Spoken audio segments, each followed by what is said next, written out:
짜잔.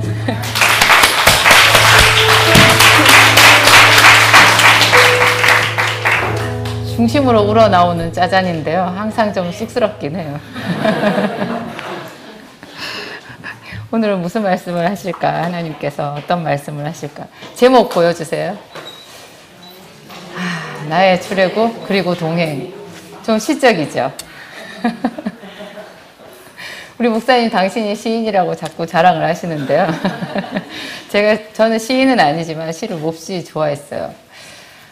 이게 오늘 본문 말씀은 마태복음 4장 1절부터 여러분 짠! 4장 1절부터 무슨 말씀일까요? 짠! 마태복음 4장 1절부터 예수님께서 시험당하신 얘기죠. 시험당하신 이야기인데 나의 출애굽, 웬 출애굽? 그리고 동행 이렇게 연결이 돼요. 출애굽 동행. 이 말씀에서 어떻게 그렇게 넘어가는지 기대를 하면서 기대 만땅으로 채워가지고 함께 읽겠습니다. 그때 예수께서 성령에게 이끌려 마귀에게 시험을 받으러 광야로 가사 40일을 밤낮으로 금식하신 후에 줄이신지라. 시험하는 자가 예수께 나와가서 이르되 내가 만일 하나님의 아들이거든 명하여 이 돌들로 떡덩이가 되게 하라.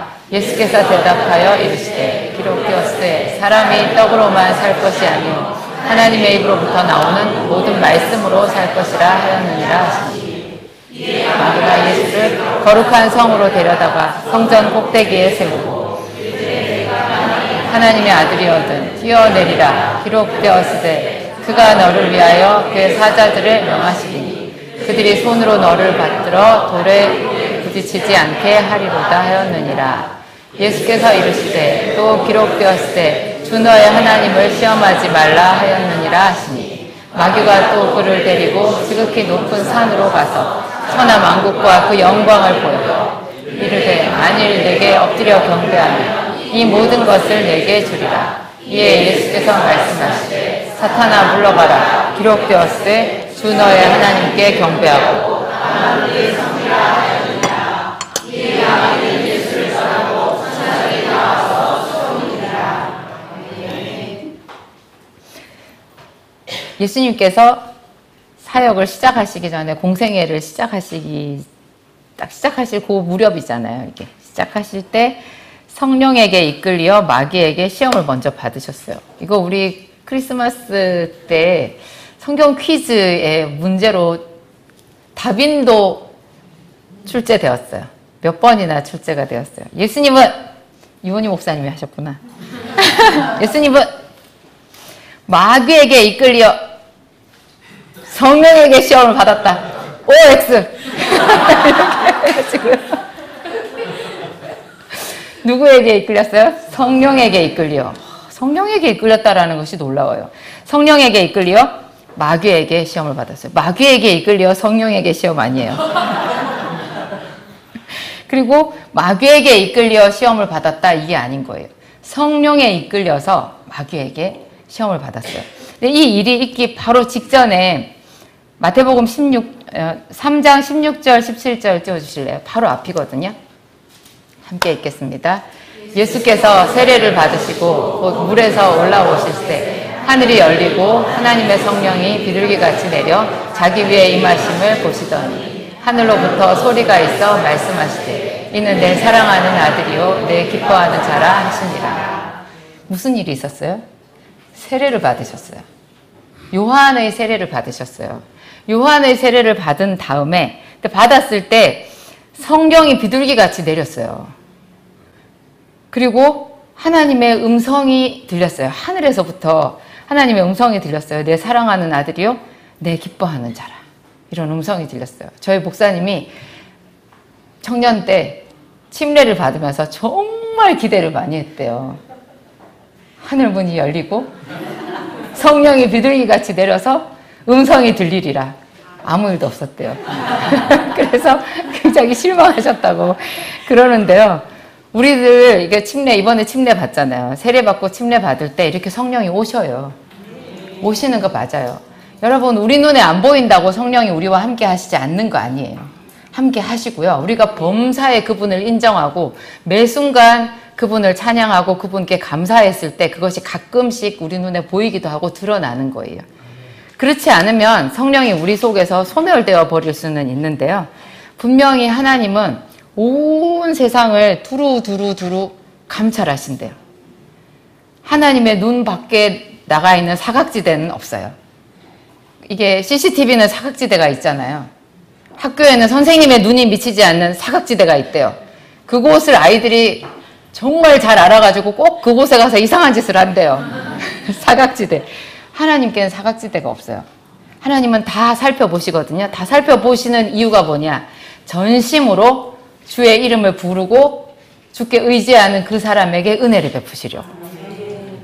그래서 하나님은 우리가 세례받고 침례받을 때 왜 예수님이 이야기를 해놓았냐? 너희들이 세례받을 때도 이렇게 된다라는 것을 우리에게 말씀하시기 위해서 이걸 기록해 놓은 거예요. 하여튼 이렇게 예수님께서 세례를 받으시고, 근데 예수님께서 왜 세례를 받으셨을까요? 세례 요한이 난감해했어요. 예수님이 딱 오시자마자 세례 요한의 눈이 열려서 하나님의 아들이심을 그게 아들이심이 보였거든요. 이분이 자기에게 세례를 받으러 나오시니까 요한이 안 된다고 그랬어요. 그랬는데 예수님이 이것을 행하는 것이 모든 것에 다 선을 이루는 것이라고, 이걸 해야 된다라고 말씀하셨거든요. 그것은 성경을 이루기 위함이에요. 성경을 이루기 위함. 제가 잠깐 다른 얘기를 하면, 믿음이 있는 사람들, 특히 예수님은요, 내가 이렇게 하지 아니하면 이것이 이루어지리라고 말한 성경이 어떻게 되겠느냐, 이 얘기를 자주 하셔요. 우리가 이렇게 해서 성경에 기록된 모든 것을 이루는 것이 마땅하니라, 이렇게 말해요. 저는 아니, 그렇게 해서 성경에 기록된 대로 내가 하면 그게 하나님께서 말씀하신 예언이 이루어지는 게 맞나? 내가 안 해도 하나님의 말씀은 이루어져야 맞는 거 아닌가? 그런 생각이 곧잘 들었거든요. 그런데 예수님께서 말씀하신 것이 믿음인 거예요. 그러면 믿음이 없는 사람은 어떻게 말해요? 자, 저놈을 잡아 때려 죽여서 그에게 말한 하나님의 말씀이 어떻게 되나 보자. 어디서 많이 들어봤죠? 그 꿈이 어떻게 되나 보자. 그에게 말한 하나님의 말씀이 어떻게 되나 보자. 성경에서 하나님의 대적들이 한 말이에요. 우리가 하나님 편에 서려고 그러면 성경에 기록된 말씀을 이루는 것이 맞죠. 그래서 예수님께서는 구약 성경을 이루기 위해서 이 세례를 받으시는 게 맞다라는 거예요. 그러면은 구약 성경의 어떤 부분을 이루었을까요? 고린도전서 펴주세요. 10장 함께 읽겠습니다.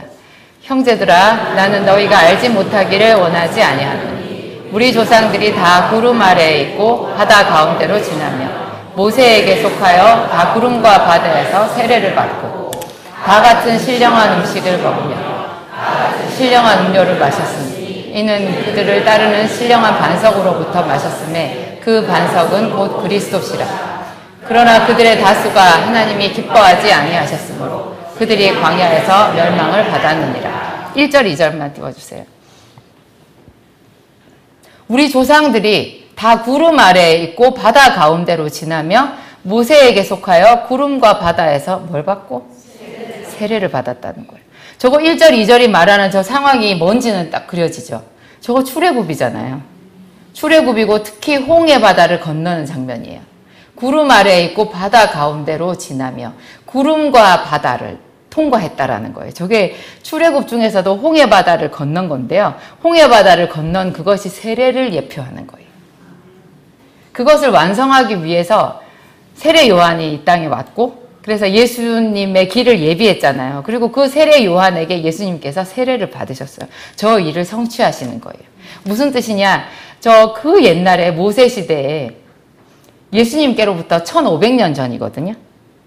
예수님이 지금 우리 마태복음 4장에 여기서 말씀하시는 요 시기보다 저 모세 저 때는요, 지금 저기서 말하는 저 때 홍해 바다를 건넌 때는 1500년 전이에요. 그 1500년 전에 있었던 그때 그 상황에 예수님께서 그곳에 계셨던 거예요. 이스라엘 백성들이 그냥 하나님은 하늘에 계시고 뭔가 하나님께서 보내신 전령 같은 구름이나 뭐 막 바닷물이 움직이고 이렇게 한 게 아니고요. 임마누엘의 예수님이 직접 그 자리에 계셨던 거예요. 그 예수님께서 당신이 그 출애굽할 때 홍해 바다를 건너는 이스라엘 백성들 중에 있었다라는 것을 이 세례를 통해서 우리에게 보이고 계신 거죠. 그것은 또 무슨 말이냐? 지금 2000년이 지난 지금도 내 일상 속에서 항상 예수님이 나와 함께 계시다라는 것, 내 고난에 동참하고 계시다는 것, 그리고 내 입에서 항상 주의 이름을 부르는 그 소리를 듣기 위해서 내 옆에 계시다라는 것을 확증해 주기 위해서 이 일이 있는 거예요.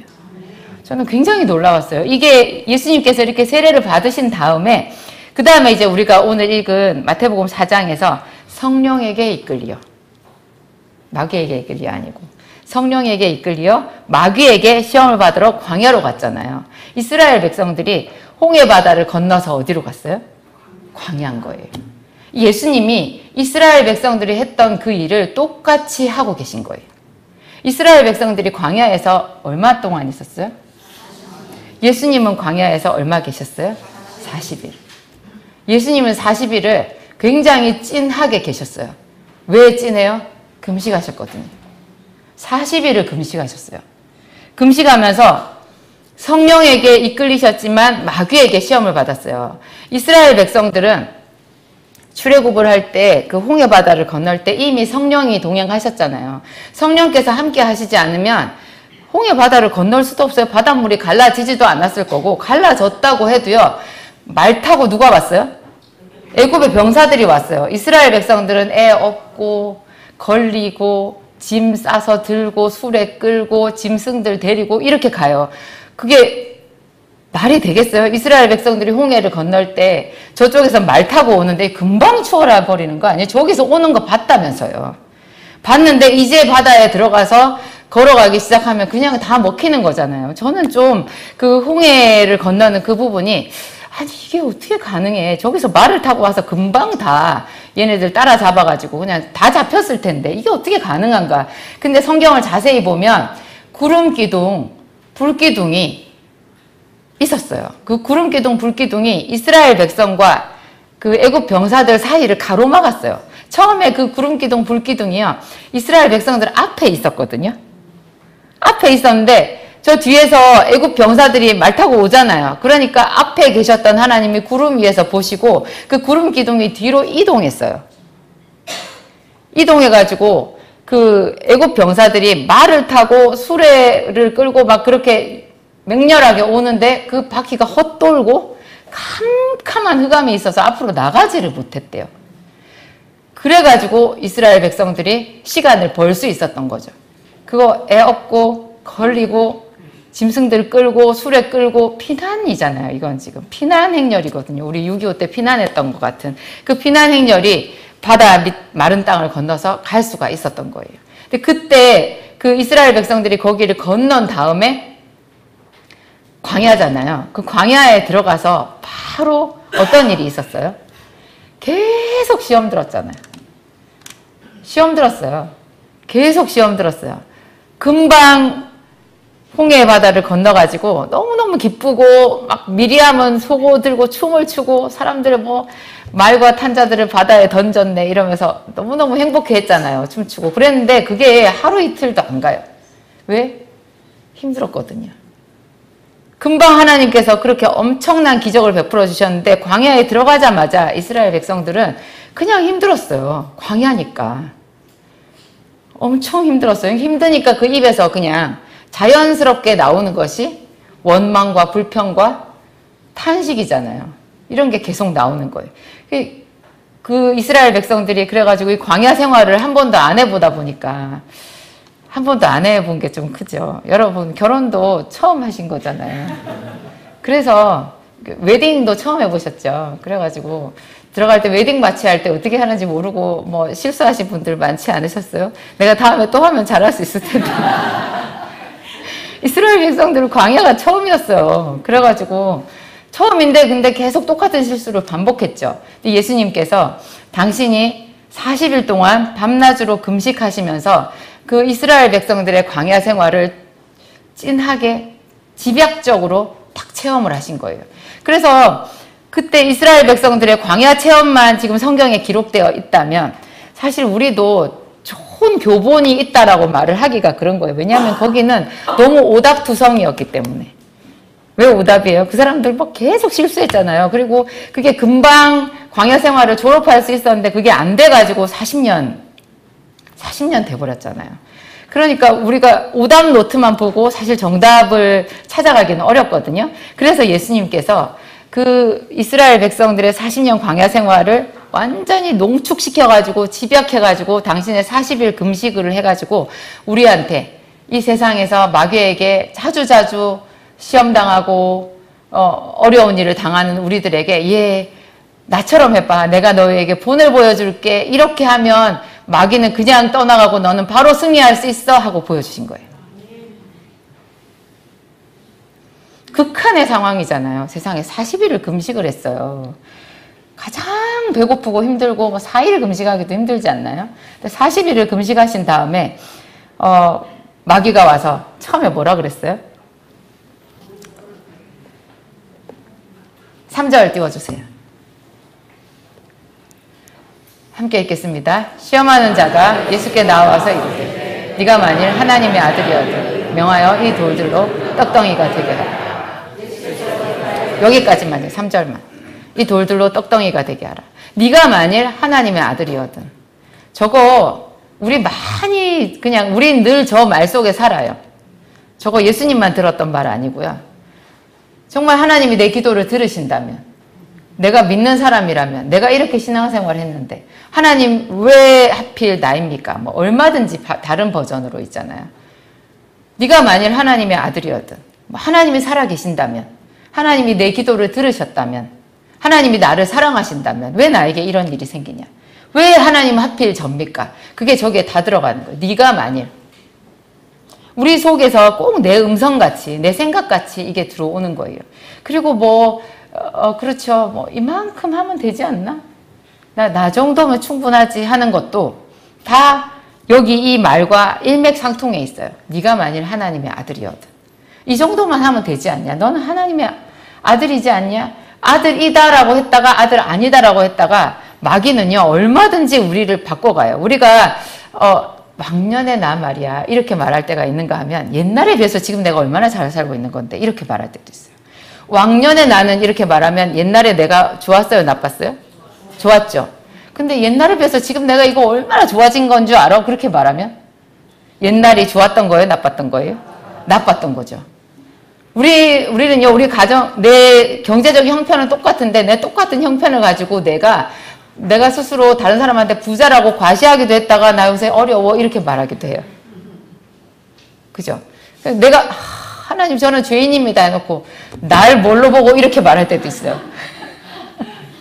우리의 말은 주대가 없어요. 이러고 저러고 하거든요. 내가 만일 하나님의 아들이거든, 이것은 사실 하나님의 아들이 아니라는 건데 그래도 네가 하나님의 아들이라고 한다면 이거는 해야 되지 않겠냐. 그 기저에 뭐예요? 자존심을 긁는 거예요. 너는 하나님 아들 아니잖아. 너 이거를 해야 하나님 아들이지. 이렇게 말하는 건데 또 그 말을 어떻게 들으면 하나님의 아들로 추켜 세우는 것 같기도 하고 우리의 신앙생활의 마음이 그런 거예요. 내가 신앙을 가지고 있어서 하나님께 예배를 드려서 나는 특별한 사람인 것 같았다가 또 영 아닌 것 같았다가 이렇게 헷갈리는 거죠. 그럴 때 마귀가 하는 말이 이 돌들을 명하여 떡덩이가 되게 하라. 너의 지금 궁핍 이게 말이 되냐? 하나님께서 이 정도는 해주셔야 맞잖아. 근데 사실 하나님은 해주시거든요. 항상 하나님은 해주세요. 근데 우리는 그 결핍을 가지고 하나님 앞에 아뢰어 드릴 줄을 잘 모르고요. 그리고 결핍에도 불구하고 또 다른 있는 것에 대해서 감사할 줄도 알지 못하는 거예요. 저는 감사하라는 그 말이 참 힘들었던 게요. 결핍에 제가 집중했었거든요. 그러면 감사를 하라고 하면 이 결핍에 대해서 하나님께 기도하지 말라는 소리로 들렸어요. 여러분은 어떠세요? 근데 이 둘 다예요. 있는 것에 대해서 감사하고 없는 것에 대해서 구하라는 거예요. 이게 둘 다가 동시에 있는 거예요. 감사하는 사람들은 그냥 자기는 감사한다고 하면서 그런 사람 뜨겁게 기도하지 않아요. 그거 제대로 된 감사 아니에요. 감사를 제대로 하는 사람들은 기도도 뜨겁게 해요. 자기의 결핍은 있는 그대로 하나님 앞에 올려드릴 수 있거든요. 우리 오늘 주일 예배 때, 대예배 때 목사님도 말씀하셨잖아요. 이스라엘 백성들하고 모세하고 같은 상황이었거든요. 이스라엘 백성들만 만나에 질렸겠어요? 모세는 고기 먹었나? 모세는 좋은 데 살았나? 똑같이 살았어요. 오히려 애굽에서, 자기들이 자꾸 애굽을 얘기를 하는데 애굽에서 진짜 잘 살았던 사람은 누구예요? 모세예요. 이스라엘 백성들은 애굽에서 종살이 했어요. 자식을 낳으면 아들이면 나일강에 던졌다고요. 그랬는데 자기들이 아니 거기가 지겨워서 지금 홍해물 건너서 나온 거 아니에요? 그랬는데 이게 우리가 줏대가 없다니까요. 상황에 따라서 옛날이 좋았다가 나빴다가 막 이렇게 해요. 자기가 지금 힘드니까 그 부분에 대해서 옛날에는 고기도 먹고 외도 먹고 부추도 먹고 다 먹었다 이렇게 얘기를 하는 거죠. 그렇게 말하면서 이 사람들은 모세에게 원망을 하는데요. 그 똑같은 상황에서 모세는 자기도 사실 힘든데 온 이스라엘 백성들이 자기를 원망할 때 얼마나 더 힘들었겠어요. 근데 그거를 가지고 하나님 앞에 나가서 기도할 믿음이 있었던 거예요. 이 결핍을 가지고 믿음이 있는 사람들은 기도를 하는데요. 믿음이 없는 사람들은 하나님과 멀어져요. 그래서 세상을 더 바라보고 탄식하고 이러는 거죠. 하나님의 사람들, 믿음이 있는 사람들은 그 결핍에 대해서 솔직하게, 그런데 오늘 모세는 좀 많이 솔직하지 않던가요? 지나치게 솔직했죠. 이거 이런 말까지 하나님께 해도 돼? 할 정도로 끝에 뭐라 그랬어요? 자기를 죽여달라 그랬어요. 이런 건 좀 흉내내기 무서워요. 조금 완곡하게 바꿔가지고 하나님 제가 더 이상 살아서 뭘 하겠어요. 여기까지는 제가 여러 번 한 적이 있어요. 근데 이 말조차도 여러분 따라하지는 마세요. 이거 마귀가 정말 틈타는 것 같아요. 진짜 마귀가 틈타는 것 같아요. 하여튼 모세는 위험했어요. 그렇지만 중요한 것은 주의 이름을 부른다라는 거죠. 제가 오늘 예배를 드릴 때 저 뒷자리에 앉아가지고 예배를 드릴 때도 목사가 되고 사모가 되고, 차라리 목사님이면 앞에서 설교를 하면 설교 시간에는 좀 덜 산만해질 틈은 없잖아요. 근데 사모가 돼서 저 뒤에 앉아 있으면요, 온갖 산만한 생각이 다 들어요. 진짜 제가 딱 마르다가 되는 거예요. 그냥 마음이 너무너무 분주해요. 힘들어요. 예배에 집중하기가 참 힘들거든요. 근데 제가 집중하기 위해서 무척 애를 쓰고 좀 실수도 많이 하지만 그렇게 노력을 하는 편인데, 오늘은 좀 색다른 방법을 썼어요. 저 뒤에 앉아가지고 제가 마음속으로 이 목소리가 안 나오니까 제가 저 뒤에 앉아가지고 마음속으로 정말 있는 힘껏 주여를 불렀어요. 손 들고 우리 다 같이 기도할 때 있죠. 저는 목소리가 나오지도 않고 그냥 주여, 그거를 한 10번 정도 부른 것 같아요. 굉장히 좋더라고요. 그럼 무슨 뭐가 어쩌고 저쩌고 뭐 이렇게 복잡한 거 뭐 이렇게 이런 거 저런 거 하나님께 아뢰할 필요도 없더라고요. 그냥 모든 것을 다 아시는 하나님 앞에 평소에 항상 기도하니까 그냥 주여 하고 부르는 거예요. 마음속으로 정말 있는 힘껏 부르는 거예요. 그럴 때 손이라도 좀 들어보세요. 이렇게 하는 것보다는 이렇게 하고 고개를 숙이는 순간 졸리거든요. 고개를 들고 있는 힘껏 주의 이름을 부르는 거죠. 하나님이 참 그때 위로를 해주시더라고요. 감동을 주시고 그 다음 예배 말씀에 좀 집중할 수 있게 그렇게 해주신 것 같아요. 예수님께서 이렇게 굶주린 상태에서 얼마나 그게 힘들겠어요. 네가 만일 하나님의 아들이면 이 돌들로 떡덩이가 되게 하라.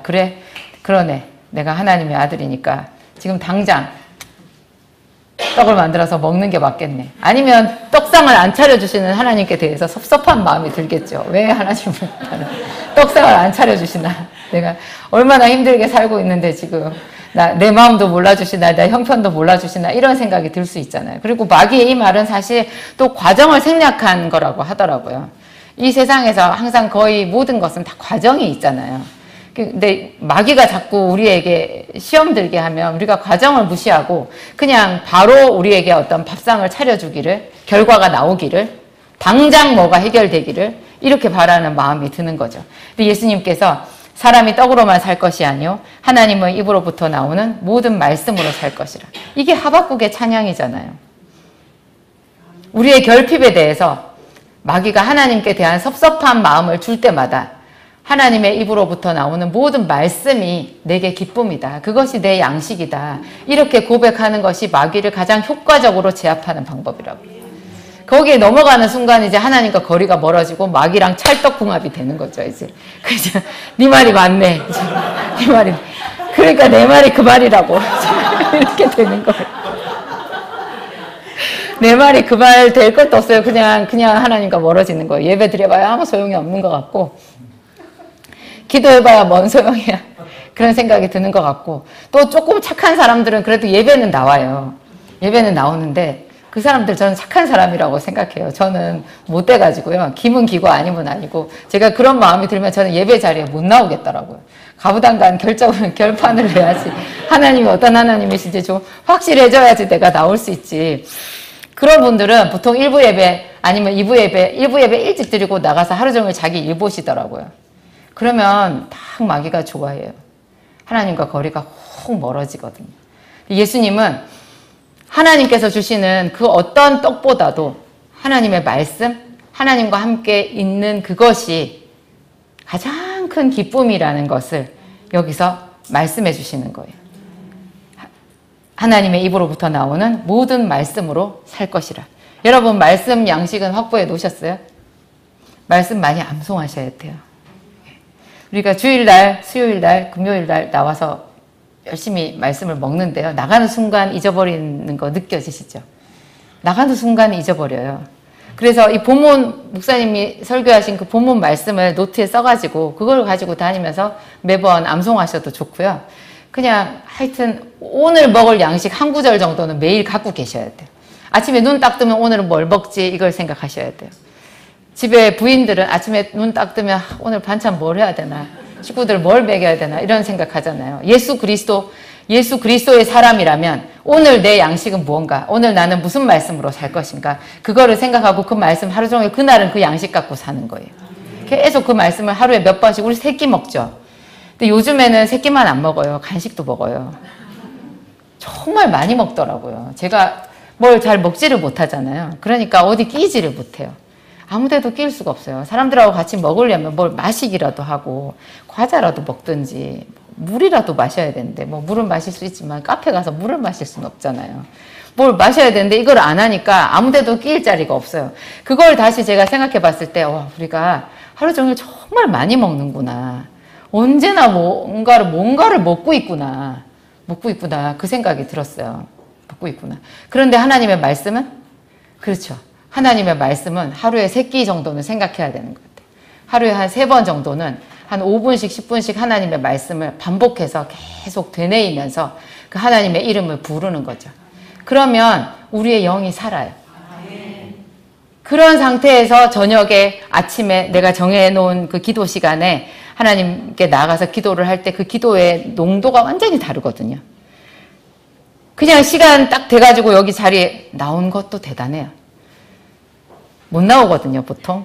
시간 정해도 잘 못 나오는데, 시간 정해진 시간에 기도하러 다 왔다. 그거 정말 대단하지만 마귀가 얼마나 집요해요. 기도하러 이 자리에 나와서까지 네가 만일 하나님의 아들이어든 시작한다니까요. 갑자기 낮에 있었던 섭섭한 일이 생각이 나요. 교회 집사님이 갑자기 미워요. 목사님한테 갑자기 섭섭한 생각이 드는 거예요. 온갖 잡다한 생각이 다 들어서 우리의 기도가 흩어져 버려요. 그런데 이렇게 중간중간에 하나님 말씀으로 계속 내가 영의 양식을 삼고 하나님께 감사하고 그런 상태에서 여기 기도하러 나오면 깊이가 다른 거예요. 두 번째, 이제 마귀가 예수님을 거룩한 성으로 데리고 갔어요. 성전 꼭대기에 세웠어요. 하필 성전 꼭대기예요. 다른 건물 꼭대기도 있을 텐데 성전 꼭대기에 세워가지고 네가 만일 하나님의 아들이면 뛰어내리라. 이것도 어떤 면에서는 네가 만일 하나님이면 이 돌이 떡이 되게 해서 좀 배부르게 먹어라라는 얘기하고 어떤 면에서는 비슷해요. 이것도 하나님을 시험하는 거잖아요. 우리가 하나님을 저울에 올려놓을 때가 많이 있거든요. 많지 않으세요? 참 우리 어려울 때 하나님이 나에게 어떤 존재인가. 제가 어떤 분한테 하나님은 당신에게 어떤 분이세요? 하고 물었거든요. 그분이 제가 예전에 한번 기도학교에서 얘기한 적 있어요. 그분이 상당히 똑똑한 분이고 저는 저보다 돈은 잘 못 버는 분인 줄 알았는데 한 10년 더 전에 그분의 그 약국에는 손님이 별로 없어 보였거든요. 제가 완전히 착각했더라고요. 그분이 저보다 3배는 많이 버시대요. 3배를 굉장히 많이 버는 거거든요. 3배니까. 그런데 이분이 하여튼 서울대학을 나오셨고 그리고 악기를 한 번도 배운 적이 없는데 교회에서 건반 다 배워가지고 치고 건반을 배워서 제법 잘 치시더라고요. 상당히 그러신 분인데 제가 이렇게 얘기를 하다가 보니까 이분이 믿는 사람 맞아? 그런 생각이 드는 거죠. 저분이 믿는 사람 맞아? 자꾸 그런 의구심이 드는 거예요. 얘기를 하다가. 그래서 제가 그냥 직설적으로 물었어요. 당신에게 약사님에게 하나님은 어떤 분이냐고 물었더니 그분도 직설적으로 대답하셨어요. 먼 분이라고. 여러분은 어떠세요? 하나님이 여러분에게 어떤 분이에요? 생생하게 살아있어요? 너무너무 기쁨을 주는 내 기쁨의 원천이세요? 아니면 시들시들해져가는 먼데 계신 가끔 보였다가 안 보였다가 하는 알 것도 같고 모를 것도 같고 너무나 담대하게 하나님은 너에게 어떤 분이냐 이렇게 물었을 때 저는 아직 잘 모르겠어요 이렇게 말하는 사람이 있더라고요. 제가 누구라고 말은 안 하겠어요. 제가 그렇게 말하지 말라 그랬어요. 알려고 노력해 보겠다고. 알려고 노력하고 있다고. 그 정도는 말해야 되지 않나요? 그죠? 앞으로 더 알아갈 것 같다고. 더 알아갈 거를 생각하고 내가 열심히 노력하고 있다고 이렇게 말해야지. 아직도 모르겠어요 이렇게 말하면 모르겠어요라는 말이 여러분 선포예요. 마귀가 듣고 얼마나 좋아하겠어요. 너 몰라? 하나님 몰라? 이야 너 하나님 모르는구나. 야 너는 완전 내 거다 야. 그렇게 되는 거죠. 여러분 그게 믿음 자기 선포예요. 큰일 나요. 그렇게 하면. 더 알기를 원하나이다. 제발 하나님 저에게 당신을 나타내 주옵소서. 더 알기 위해서 우리가 예배에 나오는 거잖아요. 네가 만일 하나님의 아들이어든 뛰어내리라. 그러면서 멋지게 성경 말씀을 인용해요. 이거 우리 지난번에 외웠던 시편 91편에 나오는 거죠. 하나님이 그 천사들을 명하사 내 모든 길에서 너를 지키게 하심이라. 내 발이 돌에 부딪히지 않게 하리라. 그 말씀이잖아요. 이게 시편 91편에 있는 말을 이 마귀가 이거를 그가 너를 위하여 그 사자들을 명하시리니 네가 성전에서 그 높은 꼭대기에서 뛰어내려도 그들의 손이 천사들이 손으로 딱 너를 받들어서 발이 돌에 부딪히지 않게 하리라. 정말 그럴듯한 거예요. 정말 그럴듯한 거예요. 하나님이 나와 함께 계셨으면 나한테 왜 그런 일이 생겼겠어. 이런 생각이 드는 거죠. 그 생각이 마귀가 가룟 유다의 마음에 예수를 팔려는 생각을 넣었잖아요. 아이씨, 예수를 팔아버려? 이런 마음이 싹 들었는데 예수님 파시는 분 많아요. 요즘에도. 제가 아까 말했잖아요. 저울 달아본다고. 우리가 수시로 저울 달아요. 여러분 우리가 하루 종일 저울 가동하거든요. 어떻게 알아요? 사람을 만나도요. 저 사람 나보다 예쁜가 안 예쁜가? 나보다 돈이 많은가 안 많은가? 어디 사나? 그 사람이 사는 곳이 그 사람을 말해준다면서요. 이런 말 들을 때마다 정말 그게 무슨 그래서 롯데캐슬에 살아야 된대. 캐슬에 사니까 성에 사니까 그 사람이 왕족이라는 뜻이잖아요. 당신이 사는 곳이 당신이 누구인지 말해준대요. 이 사람의 마음을 탁 건드리는 거예요. 그게 마귀가 너무너무 우리를 잘 알아요. 우리가 항상 어떤 사람이든지 보면은 나 자신이랑 비교한다라는 것을. 항상 비교해. 우리는 저울 갖고 다녀요. 그러니까 그 습관이 하나님도 저울에 달아보는 거죠. 계속. 그런데 우리가 하나님을 저울에 달아서 정확하게 알겠어요? 하나님이 나를 저울에 달아보셔서 잘 알겠어요?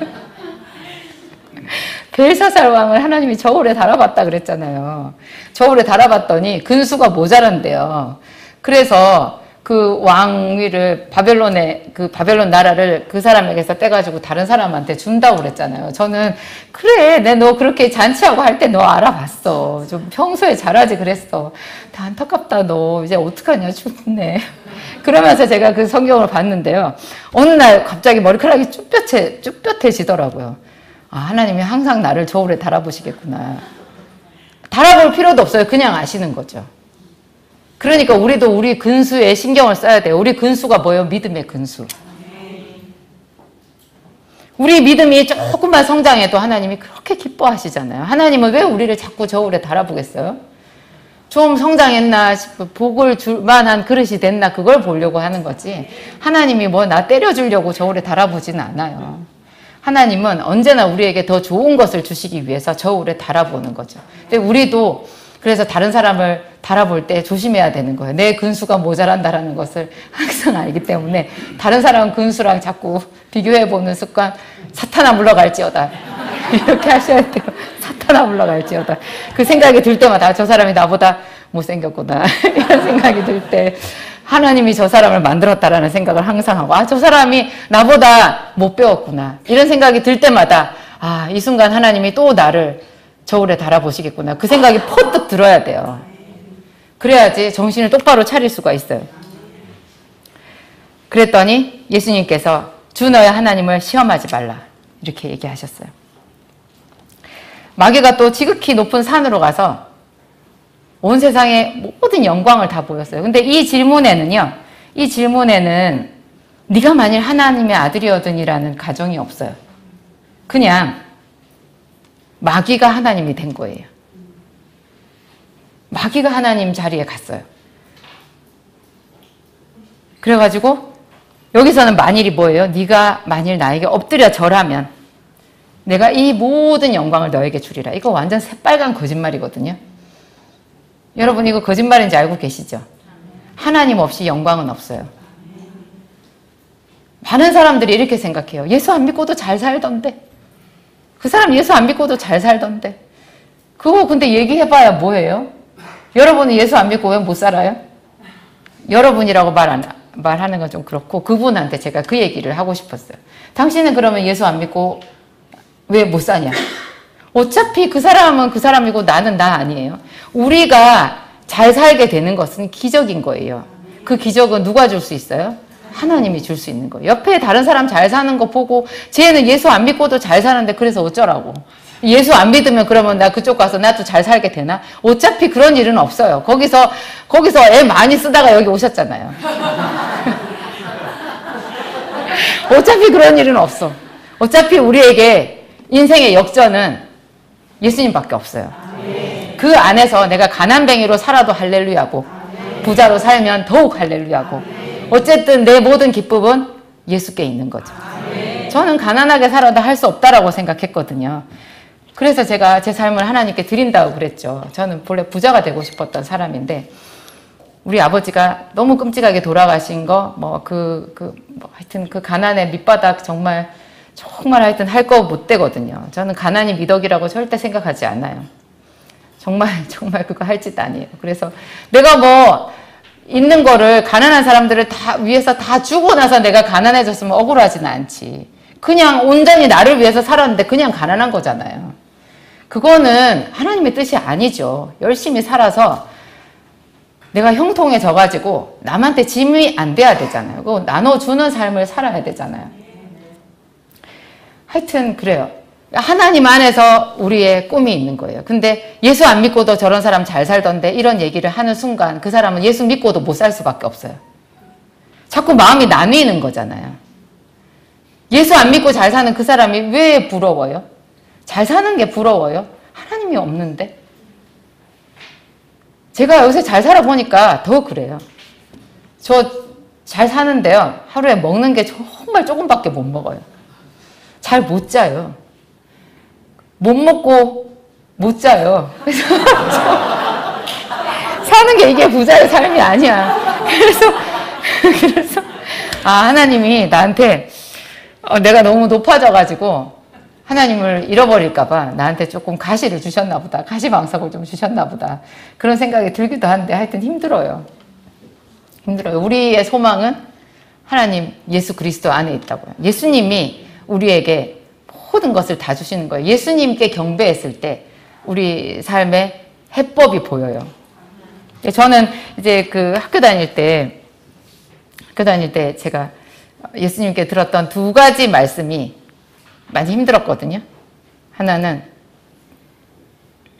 내가 너를 위해서 내 생명을 줬는데 너는 나한테 뭘 달라고 하느냐. 여러분 이 말씀이 여러분 귀에 들렸다면 할렐루야 기쁘시겠어요? 이 말이 너는 내가 너에게 내 생명을 주었는데 너는 나에게 뭘 달라고 하냐. 구하지 말라는 얘기 아니에요. 거절이죠 이거. 저 정말 그 거절감 엄청 났었어요. 진짜 얼마나 2시간을 울었거든요. 성전이 떠나가라고 울었어요. 하나님 남들은 다 주더만 여의도 수목원교회 그 많은 간증자들이 다 응답받고 집 사고 뭐 출세하고 맨날 그런 거 얘기하던데 왜 나만 갖고 그러시냐고. 왜 하나님 그 생명 다른 사람 다 주신 거 아니냐고. 예수의 생명 다 받은 거잖아요. 왜 나한테만 생색이시냐고. 근데 그렇게 하면서 정말 서럽게 울었는데 다 울고 나서 제가 생각해 봤는데 저는 딴 데 갈 데가 없더라고요. 그 예수 안 믿고 그러면 확 어디 딴 데 가버려 갈 데가 아무 데도 없어요. 그래서 뭐 아무것도 안 주셔도 어떡해. 나는 그냥 가난하게 예수 믿으면서 그냥 살아야 되나 보다. 그렇게 생각하고 계속 기도하고 계속 예배하고 그랬거든요. 제가 대학교 4학년 때는 제가 좀 망신을 당했다 그랬잖아요. 그 얘기도 제가 여러 번 드렸었는데, 아니, 중앙대학교 약학대학에 학생이 120명이 있는데, 제가 거기서 진짜 몇 명만 걸린 30명단에 제 이름이 걸렸다니까요. 30 그거 좋은 거 아니에요? 30에도 떨어지면 졸업 못하는, 실제로 몇 명 졸업 못했어요, 그때. 졸업 못하는 거고요. 30명단이 세상에 그렇게 좀 개별적으로 좀 통보라도 해주지. 그거를 게시판에다 그렇게 학과 사무실 게시판에다 붙일 게 뭐냐고요. 거기다 내 이름이 턱 걸렸는데 제가 얼마나 자존심이 상하던지. 저는 대학교 1학년 들어갔을 때부터 나는 이 학교에 다닐 사람이 아니야 이러면서 다녔거든요. 정말 제가 그래도 서울대 시험 봤던 사람이잖아요. 그 알량한 자존심에 있죠. 서울대 가서 꼴찌 했을 걸. 그러면서도 그 알량한 자존심이 있었던 거예요. 그래가지고 아니 내가 어쩌다가 이 학교를 왔냐고, 좋지도 않은 이 학교를 왔냐고 그러면서 4년 동안 학교를 다녔는데 그 교수님은 나를 불러서 너처럼 공부 안 한 애는 처음 봤다 그렇게 얘기하시지.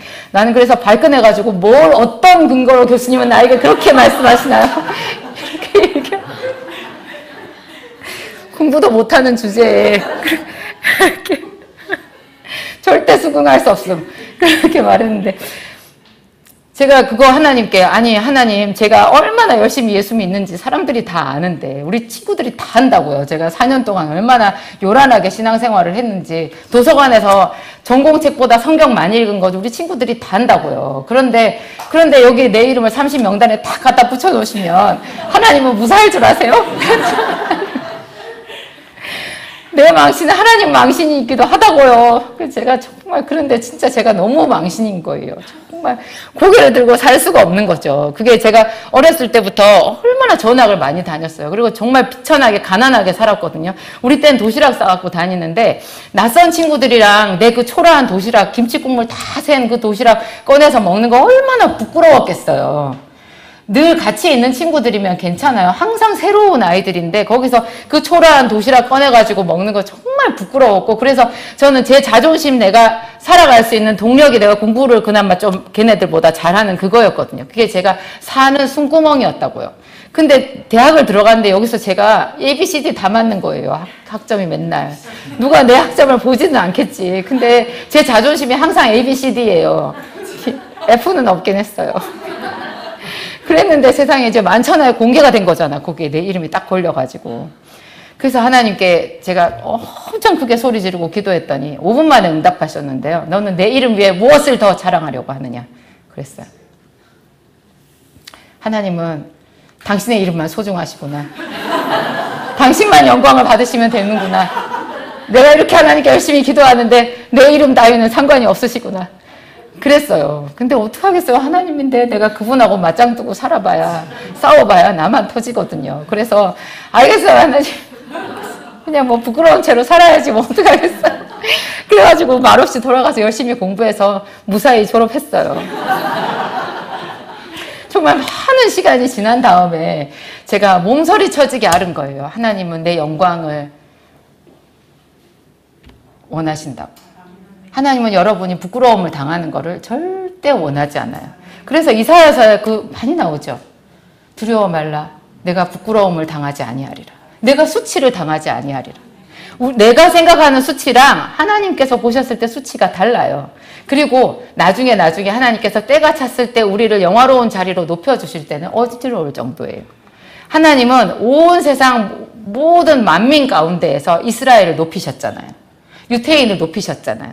하나님이 우리를 낮추시는 것은 우리를 더 정금같이 변화시켜서 제대로 된 하나님의 사람으로 만들기 위한 일시적인 조치예요. 낮출 때 확 낮아지세요. 저처럼 발악하지 마시고. 제가 지금 오늘 아까 제목 다시 띄워주세요. 나의 출애굽 그리고 동행. 사실 제가 해놓고 보니까 오늘 제가 준비한 말씀이 굉장히 긴 말씀인 거예요. 오늘 출애굽기를 좀 봤어야 되는데 말씀 준비해놓고 제가 열어보지도 못했거든요. 출애굽할 때 우리 출애굽 내용 다 잘 아니까 출애굽할 때 하나님이 그 애굽에 있는 이스라엘 백성들을 이끌어낼 때요. 애굽이 흔들흔들했어요. 진짜 흔들흔들했죠. 나일강이 피로 변했죠. 뭐 개구리 떼, 뭐 파리 떼, 그리고 장자들이 죽었어요. 온 애굽 백성들이 그거 뭐 메뚜기 떼가 날아와서 다 먹어버렸고 그 애굽이 그때 이 모세 이후로요 추락했대요. 요셉의 때에 애굽이 굉장히 강성한 나라가 됐잖아요. 7년 풍년, 7년 흉년 이렇게 해가지고 온 그 일근에 있는 모든 돈을 애굽이 다 먹었어요. 요셉 때문에 부자가 됐거든요. 근데 거의 400년이 지난 다음에 이 모세의 때에 있잖아요. 애굽이 망했대요.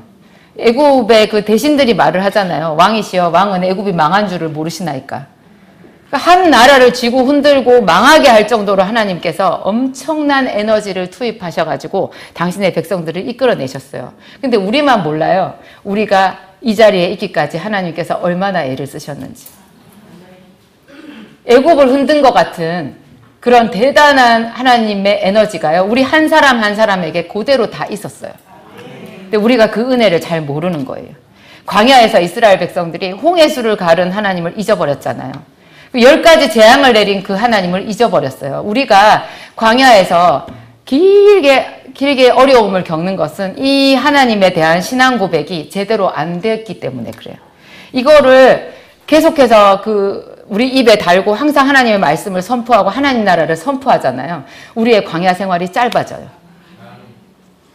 그리고 가나안 땅에 들어가가지고도 어떻게 됐어요? 하나님께서 그 사람들의 믿음이 확장되는 만큼 영토를 넓혀주셨어요. 하나씩 넓혀주셨잖아요. 그 믿음이 확장되지 않으면 평야에 못 내려가고 산 꼭대기 올라가서 살았어요. 단 지파가 골짜기로 못 내려오고 위에서 살다가 그래가지고 이상한 곳으로 가서 없어져 버렸잖아요. 우리도 분명히 하나님께서 엄청난 에너지를 투입해서 지금 이 자리까지 오게 했는데 여기서 우리가 예수님께서 오늘 이 시험을 통과하신 요 일 있잖아요. 이게 다 말씀으로 통과하셨죠. 말씀과 기도잖아요. 우리가 정말 그 말씀하는데 말씀을 어떻게 해야 되는지를 사람들이 잘 모르시는데요. 아시는 분들도 있겠지만 제가 말씀드린 대로 암송을 하세요. 많이 암송하세요. 뭐 무슨 우상 숭배하는 사람들 주문 외우잖아요. 우리는 주문보다 얼마나 좋은 게 있어요. 이 말씀을 노트 조그마한 수첩 가지고 다니면서 매일 그것을 암송하세요. 그러면 그게 영적으로 선포거든요. 그래서 내가 있는 그곳이 하나님 나라가 되는 거예요. 그래서 그곳에 마귀가 가까이 오지를 못해요. 떠나요. 이렇게 되었을 때 우리가 빠르게 이 광야 생활을 청산할 수 있고 가나안 땅에 들어가서 우리가 영적인 전쟁을 통해 가지고 구워주고 나누어주는 그런 삶을 살 수 있어요. 기도하시겠습니다. 하나님 감사합니다. 예수님께서 우리보다 앞서 행하신다는 것, 하나님 우리보다 앞서 행하시는 그 예수님을 믿음으로 바라봅니다. 하나님 이스라엘 백성들과 함께 하셨던 것처럼 지금도 우리와 함께 하시고 우리의 앞서 행하시며 생명의 길을 열어가고 계신 줄을 믿음으로 고백합니다. 하나님 욥이 고백했던 것처럼 우리도 자주 앞으로 가도 아무것도 안 보이고 왼쪽에도 오른쪽에도 전우를 둘러보아도 아무도 나를 돕는 자가 없는 것 같이 절망에 쌓여 있을 때가 많이 있어서 하나님께 기도할 줄도 잊어버린 때 있었습니다. 우리 아버지 도와주시옵소서. 하나님 도와주시옵소서. 내가 여기 있노라 오늘 말씀하여 주셔서 감사합니다. 우리 눈에 보이지 않아도 우리 손 잡고 계신 주님을 인정하고 환영하고 모셔드립니다. 하나님 그 말씀으로 우리가 마귀의 시험을 이기고 하나님 나라를 선포하겠습니다. 하나님 영원히 지금부터 영원히 우리와 동행하여 주시옵소서. 말씀으로 하나님과 함께 나아가며 마귀를 이기며 하나님 나라를 확장하는 십자가의 군병이 되기를 소원합니다. 하나님 오늘 우리의 기도가 하나님 보좌에 상달되기를 원하옵고 원합니다. 주 예수님 이름으로 기도합니다. 아멘. 기도하시겠습니다.